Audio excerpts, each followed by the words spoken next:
I ഒന്ന് അമർത്തി തുടക്കല്ലേ നാണിക്കുട്ടിയെ, ആ ശരീരം ഒന്ന് ഇളകട്ടെ.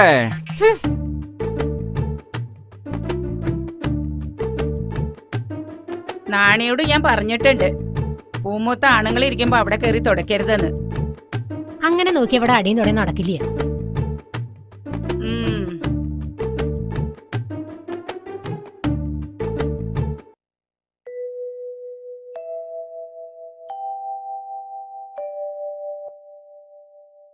എന്താ ചാത്ത എത്തി നോക്കണേ?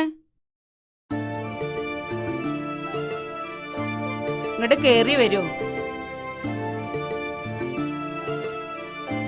വേണ്ട വേണ്ട, അവിടെ നിന്നാ മതി.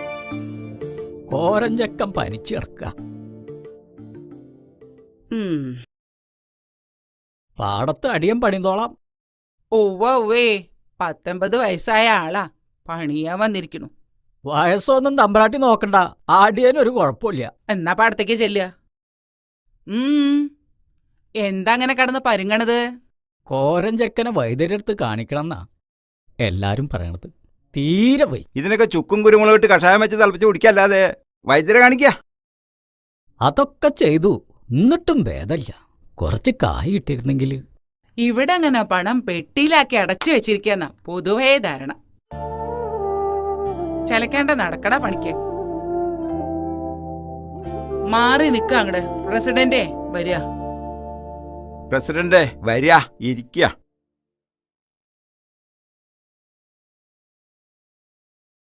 ഇരിക്കുക.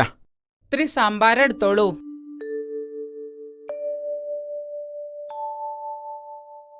ശ്രീകോവിലിന്റെ പുനരുദ്ധാരണം നടക്കുകയാണല്ലോ, അതിന്റെ ഒരു ഓട്ടത്തിലാണ് ഞാൻ.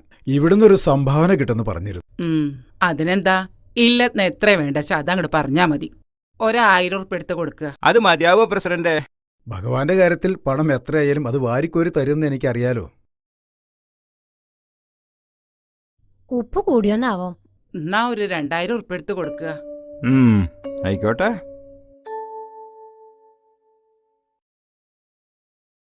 ദാനം സന്തോഷമായി തന്നെ സ്വീകരിക്കണമെന്നാണല്ലോ പ്രമാണം. എന്താ ഇവിടെ വായും പൊളിച്ച് നിൽക്കണോ? കോരഞ്ചക്കം പനിച്ചു കിടക്കുക. മനുഷ്യന്റെ കാര്യത്തിനേക്കാൾ കൂടുതൽ ദൈവത്തിന്റെ കാര്യത്തിലാണ് ഇവിടെ പ്രാധാന്യം. അല്ല മാഷേ, അമ്പലത്തിലേക്കൊന്നും കാണാനില്ലല്ലോ, തിരക്കാവൂല്ലേ? എനിക്ക് തിരക്ക് മനുഷ്യന്റെ കാര്യത്തിലാ.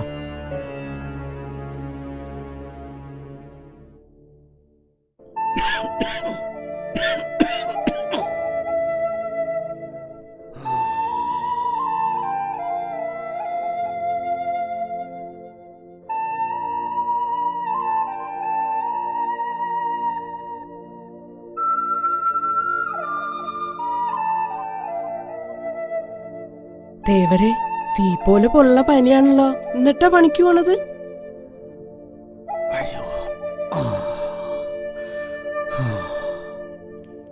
ചായ കുടിച്ചോളി.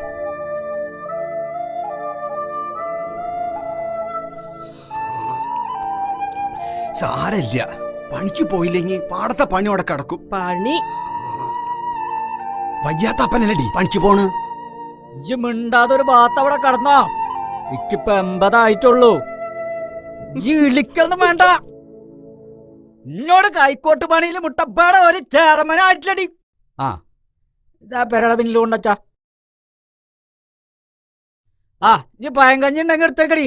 മൂത്താരെ പറമ്പെന്ന് ചീനമുളക് കുറച്ച് കിട്ടിയിട്ടുണ്ട്. എന്നാ പിന്നെ ഞാൻ കൂടെ പണിക്ക് വന്നാലോ? ഡാക്ടറെ കാണാൻ കായുണ്ടാവൂലോ. വേണ്ട നീലി, ഇജ്ജ് അങ്ങോട്ട് പണിക്ക് പോണ്ട. തമ്പുരാന്റെ കണ്ണ് ചീത്ത കണ്ണാ. ഞാൻ അവിടെ പലതും കാണുന്നുണ്ട്. ആ മഞ്ചളുട്ടിയുടെ അനിയനല്ലേ ഇത്?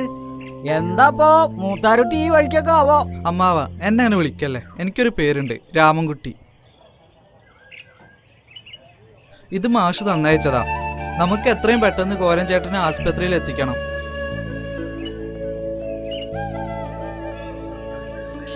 കുട്ടിയെ, ഇക്ക് പണിക്ക് പോവാൻ നേരായി. അമ്മാവ, ഇത്രയും കാലം നിങ്ങൾ തമ്പ്രാക്കന്മാർക്ക് വേണ്ടി അധ്വാനിച്ചു.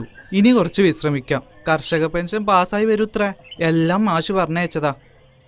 അപ്പ മാഷ് പറഞ്ഞാ പിന്നെ അതിനൊരു എതിർവാക്കില്ല. നിങ്ങൾ ഇനി പണിക്ക് പോണ്ട.